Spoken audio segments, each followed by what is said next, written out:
o importante é que em todas as noites, em qualquer parte do mundo, haja sempre um palco aberto, onde ocorra a comunhão entre os homens, transcendendo os limites e as fronteiras da natureza, da sociedade e da cultura. Este trecho, extraído do filme Edmundo está em Casa, nos faz refletir sobre a arte cênica em seus movimentos constantes, descabida de fronteiras.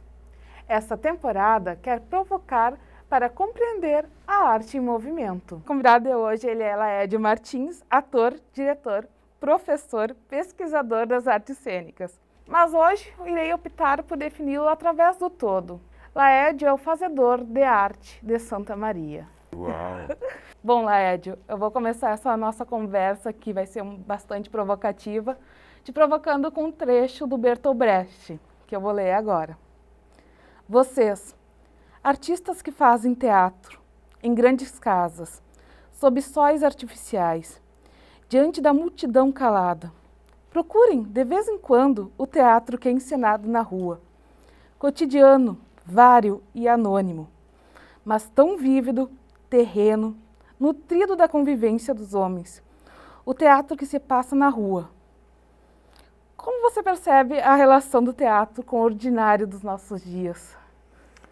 Eu acho que é o ordinário que alimenta as dramaturgias em geral, porque nada do que aparece como dramaturgia no palco apareceu do nada na cabeça do autor. Ele sempre viu alguma coisa que remeteu a ele um insight, uma inspiração. Eu acho que observar a vida é o grande passo para se tornar um bom artista, né? E o bom artista se define por isso, pelo seu poder de observação e pelo poder de adaptação desse seu olhar à percepção do outro, né? Que é o outro que vai dizer que ele é um artista e que aquele trabalho é bom. É óbvio que ele precisa acreditar inicialmente nisso, mas o cotidiano é o alimento da arte. E diante disso, para ti, o que é dirigir? Dirigir é ter escuta apurada, escuta dos 5 sentidos, é estar atento e ser um bom filtro, uma esponja filtro. Absorver de tudo e botar para fora o que não serve, utilizar aquilo que acho que é pertinente para aquele instante. E, na verdade, a gente dispensa muito pouca coisa, né? A gente a tendência é ir agregando, porque o repertório é uma coisa infindável, né? E quanto maior o seu repertório, maior a sua possibilidade de ação no mundo, eu penso assim. E enquanto artista, isso vale mais ainda, né? Porque aí eu consigo me multifacetar. E essas agregações, elas passam por adaptações? O tempo inteiro, porque aí você vai misturando os conteúdos das gavetinhas e fazendo as relações, né? Às vezes uma coisa que você leu lá quando era criança, você em algum momento vai, olha isso! Muda a tua perspectiva da percepção mesmo, assim, tipo, olha, eu sabia disso a vida inteira, isso estava comigo o tempo inteiro, e agora isso virou outra coisa e está sendo usado aqui num sentido outro. Eu acho que essa é a mágica da vida também, né? Não estar fixado a um conceito e saber que o conceito depende do contexto, né? E todas as palavras outras que vêm em volta do conceito vão determinar o que ele quer dizer naquele exato momento, embora a essência do que ele quer dizer não vai ser alterada, né? Sim. Mas o uso dele dentro do contexto é que vai fazer a diferença. E falando em adaptação, tu dirigiu, né, o Edmundo está em Casa, que foi lançada recentemente, e nele, inclusive, se conta um pouco da história do Teatro 13 de Maio de Santa Maria, né? Isso. Que ele nasce ali, se torna uma biblioteca pública no seu início e passa por uma mudança e se torna o Teatro 13 de Maio, que é referência há muito tempo na cidade, né? E essas mudanças, essas adaptações também ocorrem com o filme O Edmundo Está em Casa, né? Que foi pensado inicialmente numa peça teatral e se transforma numa obra audiovisual. Então, diante disso, como tu enxergas essa relação da adaptação, mutações da arte na arte? Eu, como sou um profissional do teatro, naturalmente eu tinha uma certa resistência em produzir uma peça para vídeo, né? Tanto que a primeira vez que a gente montou o projeto para o que acabou virando esse filme era para o Palco 13, que é um projeto super bacana do Teatro 13 de Maio, E aí, na adaptação, que foi bem quando entrou a pandemia, em 2020, a gente teve que adaptar. Eu falei, não, eu não vou filmar a peça, me recuso. Eu falei, então a gente vai fazer outra coisa. E a gente acabou fazendo um documentário, contando a história do que seria o filme, do que seria a peça que a gente queria fazer e tal. E aí, então, quando abriu o edital esse Diversidade das Culturas, da Fundação Marco Polo, com o apoio da Lei Aldir Blanc, aí eu pensei, pô, vai dar para fazer a peça agora, vamos, e agora vai ter cachê, vai ser maravilhoso. Né? Porque originalmente envolveria só 17 pessoas, né, para montar a peça. O elenco e mais uma equipe técnica, que é o que se precisa para o teatro, que é bem menor do que no audiovisual. E aí não deu para fazer de novo a peça. E então, assim, vamos desistir do projeto, vamos devolver o recurso recebido ou vamos dar um jeito? Aí lá, em Pelas Tantas, me convenceram que ia dar para fazer. E eu acreditei. E, enfim, deu para fazer. Né? Foi assim, foi um perrengue, a gente conseguiu angariar. No fim das contas, acabou com uma equipe de mais de 55 pessoas. Assim, eu fiquei quase louco no meio do caminho, né? E assim, mas o forte é que o tema motivou o engajamento dessa equipe gigantesca e uma equipe fantástica dos melhores profissionais da cidade. Então, assim, eu me senti muito contemplado de ter sido privilegiado com o esforço dessa gente que acabou não ganhando nada para fazer muita coisa, né? Então, tanto que eu digo que a gente recebeu um montante X do recurso do projeto, só que a gente conseguiu viabilizar em mão de obra 3 vezes o valor. Né? É óbvio que não em valores financeiros, mas em dedicação, em sangue e suor da equipe. Assim. Então isso foi uma coisa que me deixou mais acreditando ainda no artista, porque é isso, quando você tem uma boa ideia, uma ideia que o grupo de trabalho acredita que vale a pena levar adiante, ela vai acontecer como tiver que acontecer. Né? E aí eu aprendi uma coisa linda com o meu diretor de fotografia, o Fabiano Foggiato, o Alex, ajudou a gente muito também nesse projeto, e que assim, é o melhor, o que é o melhor para o projeto? E eu quero dizer, mas não é o que eu quero sim, mas eu quero só por isso, porque é o melhor para o projeto. Porque às vezes é difícil tu estar com essa equipe imensa de pessoas na tua volta e que são mais qualificados do que você tecnicamente num métier novo para você, e que lá pelas tantas você tem que bater o pé e dizer assim, não gente, desculpa, eu sei que vocês sabem, eu sei que não faz assim, eu sei que todo mundo faz assado, mas ok, vamos tentar fazer assim e depois vamos fazer do outro jeito? Eu preciso me convencer que não vai dar certo. Então, assim, a gente teve vários momentos que foi interessante porque a gente se convenceu que sim, que dava certo, mesmo não sendo o comum, mesmo não sendo o que todo mundo faz, mesmo não sendo o que o recurso técnico pede que se faça. Né? E às vezes o artístico, ele passa um pouco por isso, né? Ele precisa suplantar esse quesito técnico, não que ele está abandonando, não, ele está melhorando a técnica, porque isso, depois de ser feito a primeira vez, pode se tornar repetido muitas vezes, né? Em outros contextos, assim. Então, eu me senti bem realizado com a pesquisa toda desse trabalho, né? Porque foi uma pesquisa de 2 anos, com um apoio incrível do pessoal da Casa de Memória Edmundo Cardoso, da Associação dos Amigos da Casa de Memória Cardoso. A Gilda e a Terezinha foram sempre super solícitas assim, em nos atender e, em primeiro lugar, em aceitar a ideia, né? Porque elas não faziam a menor ideia de quem eu era e já tinha um projeto com o meu sócio na Casa Gabi Horticultura, que é o Luciano Gabi, que era o Edmundo Vai à Escola. E aí, a partir desse projeto, que era uma coisa pequena, eles iam quase que com uma contação de história sobre a história de Edmundo para as escolas. E aí, a partir disso, o Luciano falou, olha, a gente pode fazer uma coisa melhor, eu vou chamar umas pessoas. Sim. E aí, a gente fez essa primeira reunião, assim, e é super legal, porque foi um insight que veio de primeiro momento, assim. Quando a Gilda contou sobre o pai dela, como era, eu me identifiquei de tal maneira com a figura, que, assim, eu tive... E contar essa história do Edmundo é uma forma de regar uma semente da Santa Maria Cultura, como a cidade cultura, seguir regando. É tentar entender por que em algum momento a gente assume ou a gente tem a coragem de dizer que somos uma cidade de cultura. E cadê a atividade cultural? Né? Então, nessa pesquisa deu para perceber que havia sim essa pujança cultural e que deu mérito à cidade de se chamar Cidade Cultura, mas que a gente está tendo que pedalar muito para chegar nesse lugar de novo, porque a gente, não sei o que está acontecendo, mas tá faltando, né? Está faltando para a gente poder falar isso com orgulho e não se sentir envergonhado quando diz a cidade de cultura, mas e aí? Você vem para cá, não tem um evento, não tem, né? Embora agora está voltando a acontecer bastante coisa. Né? Não estou dizendo que há má vontade das pessoas, não. É todo um contexto que está aí, né? Também político, que dificulta tudo, sobretudo para quem é artista. E a cultura, ela não se limita só aos movimentos artísticos, né? Então é isso, eu acho que houve uma cisão tão grande da convivência social, e isso que acabou afetando, no fim de tudo, essa diminuição, né, da movimentação cultural na cidade. Mas o interessante sobre o Edmundo é que, na verdade, a gente usa o Edmundo como desculpa para falar de um monte de outras pessoas que não são faladas e que, por exemplo, a gente narra a história do teatro desde o século XVIII na cidade. Né? Então, a gente conta a história de como o Teatro 13 de Maio foi construído, e ele foi construído, sim, originalmente para ser um teatro.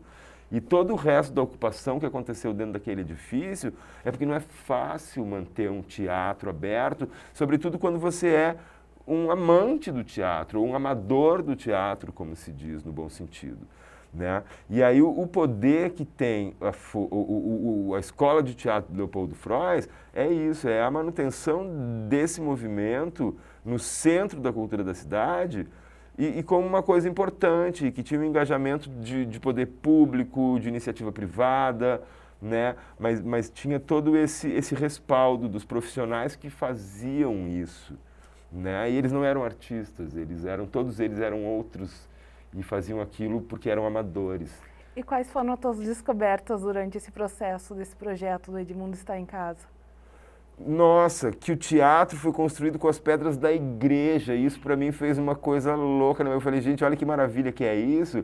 Que o templo pagão foi construído com o templo sagrado que foi destruído por uma rixa político-financeira.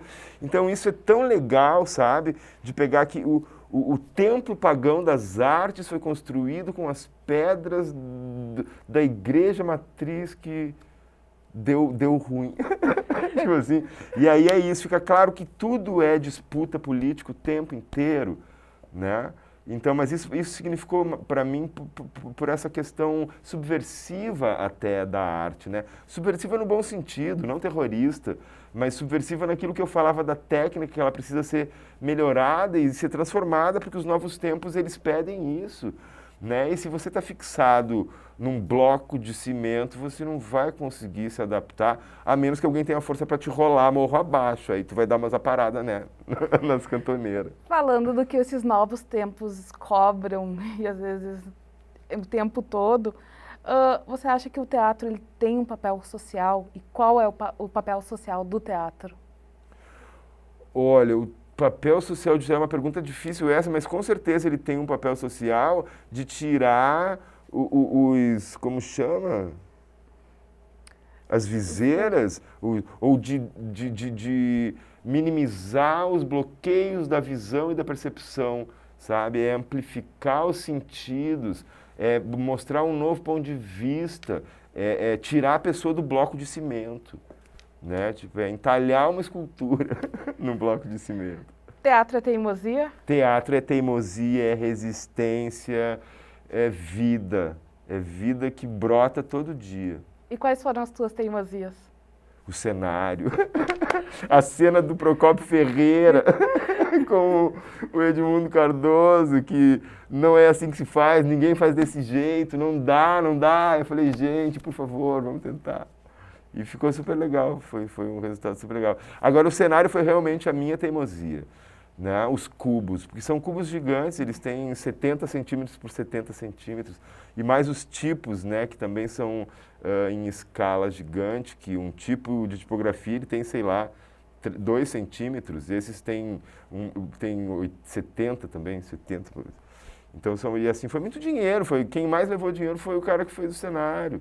Mas teve não o cara que teve a ideia, que fui eu, mas o cara que, né, que botou a indústria a serviço daquilo. Mas tiveram outras teimosias durante a tua trajetória no teatro? Eu estar fazendo teatro hoje é a minha teimosia. Segue sendo a tua teimosia. A minha teimosia é não querer deixar de ser um artista de teatro, é insistir no teatro, apesar da diversidade, E apesar de toda a dificuldade nesse período aí, né, que a gente não pôde trabalhar, eu fiquei sem trabalhar 2 anos praticamente. Né? E sem trabalhar quer dizer sem receber, né? E as contas não deixaram de chegar em nenhum momento. Né? Isso para todos os artistas, não estou dizendo que ele sofreu mais, não. Né? Mas eu acho que foi uma realidade bem difícil para quem trabalha com arte. E quais foram as mudanças que tu observas na tua relação com a arte nos últimos tempos, aproveitando este gancho? Eu tive que aprender a fazer coisas que eu não fazia, que, por exemplo, aprender a trabalhar com audiovisual, a me tornar um profissional da edição, porque daí eu acabei fazendo edição de vários festivais de palhaçaria por aí online. Né? Então eu acabei descobrindo outras atividades, não necessariamente artísticas, mas técnico-artísticas também, né? Porque um bom montador, ele dá um bom jeito num filme ou numa coisa que está ali sendo editada previamente, né? Então eu acho que eu consegui... Demorou um pouco, demorou um pouco para aliviar a teimosia, né? E dizer, tá, não vai passar essa coisa, vamos ter que fazer outra coisa, vamos se virar. E o texto teatral, ele se finaliza ou ele nunca chega até um fim? Não, você abandona, né? Você abandona, como a tese, né? Você está escrevendo assim, eu vou abandonar, porque Deus, faz a última revisão e pronto. Porque nunca. E aí que você vai botar na cena, você está ensaiando, você já muda. Está sempre em movimento, né? E este movimento o público também faz? Ele também, as interpretações que o público faz, continua o teu texto? Com certeza, dá nova significação, porque às vezes eles percebem coisas que não era o que havia sido percebido quando se criou e quando se fez. Mas o feedback, a gente recebe pouco esse feedback do público, né? Assim, poucas pessoas vêm para você e dizem assim, olha, tal coisa. E também a gente não tem muito o hábito de fazer teatro autoral, né? Uhum. Tipo assim, eu que de vez em quando, eu já fiz assim, meus últimos 4 trabalhos eu acho que foram mais autorais, assim, com exceção de Carícias, que foi um bom trabalho também, que era bem provocativo, que tinha essa pegada das relações, né, que foi antes da pandemia, assim. Mas ele coloca em xeque as relações, a hipocrisia, a falsidade, as máscaras. Mas nessa ideia que eu te provoquei na questão do teatro se finalizar, o texto, o que não é da tua autoria, ele também passa por tua autoria, né? No momento que é adaptado. Certo, porque o ponto de vista da montagem não está lá na encenação. A encenação é o texto, né? Aliás, o texto é o texto. Uhum. Agora, o que a encenação traz a partir do texto... Aí tem a autonomia artística do diretor, da equipe artística, dos atores, né? Mas a essência é sempre do autor dramático. Né? Eu, enquanto diretor, eu sempre respeito muito a dramaturgia. Né? E me atrevo a fazer poucas adaptações. As adaptações vêm no sentido da atualização do texto, né? Porque o texto pode ter sido escrito há 150 anos atrás, eu vou montar ele agora, eu não vou ter que montar ele, né? Eu vou precisar atualizar ele nesse sentido. Como se relaciona o teatro e a pedagogia? Teatro é pedagogia. Eles não se relacionam, eles são a mesma coisa. Mas por quê? Porque você faz teatro e você aprende sobre a vida. E é isso. Então, todo mundo que trabalha com teatro aprende alguma coisa nova a cada ensaio e a cada nova apresentação. Para o Laed, o que é o público? O público é o motivo do respeito com a arte. Ele determina a tua arte ou não? Não. Eu espero que ele receba. Receba. Eu espero que ele receba e que julgue, né? Ou não, ou que reconheça como obra, né? Eu dependo do público para que ele reconheça que aquilo que eu faço é arte, porque se ele não reconhece, eu posso gritar e tipo assim, querido, não. E essa relação tua com o público sempre foi uma relação boa? Eu sempre tive, eu me surpreendo às vezes com as pessoas vindo falar comigo, me chamando pelo nome, e eu não faço a menor ideia de quem é a pessoa. Então aí eu percebo que eu sou um pouco mais conhecido daquilo que eu imagino, mas eu prefiro agir como se não fosse. Então isso nos pode provocar que Santa Maria ainda quer pulsar a arte, principalmente no teatro, E esses rostos desconhecidos. Santa Maria tem uma pujança e tem uma carência, sim. Santa Maria quer de novo, está carente disso, sobretudo agora nesse retorno, né? Quando essa coisa aliviar, eu acho que a gente vai ter um boom de ações artísticas, mas eu acho que os artistas já estão mais preocupados em fazer uma questão mais rua mesmo, sabe? Eu acho que vai trazer um novo habitar à rua, esse retorno da pandemia, que eu acho que é super positivo, assim, porque o povo tem que estar na rua, né? Tem que acabar essa insegurança, esse medo de que a rua é perigosa, de que a rua é insegura. Não, vamos só iluminar tudo e vamos tomar as ruas, que daí não acontece. Exato. Só acontece porque é tudo escuro e não tem ninguém. Se tiver todo mundo na rua, tiver tudo iluminado, vai ser lindo. Para finalizar a nossa conversa, mais a nossa última provocação, que título você daria para o espetáculo da tua vida? Não acaba aqui. Por quê? Porque ficou toda a obra prévia, né, ao fim. Ficou toda a obra prévia ao fim, por isso que não acaba. Obrigada, Laede. Obrigada por essa partilha e principalmente por seguir regando a semente da arte em Santa Maria. Obrigado vocês pela oportunidade. Obrigada. A arte não é finda, não é inerte. Ela se movimenta através do seu tempo, sem receio de retornar ao passado para reconhecer e recontar outros tantos movimentos que a trouxe até aqui. Obrigada pela companhia. Sigamos em movimento para nos encontrar no próximo episódio. Até lá!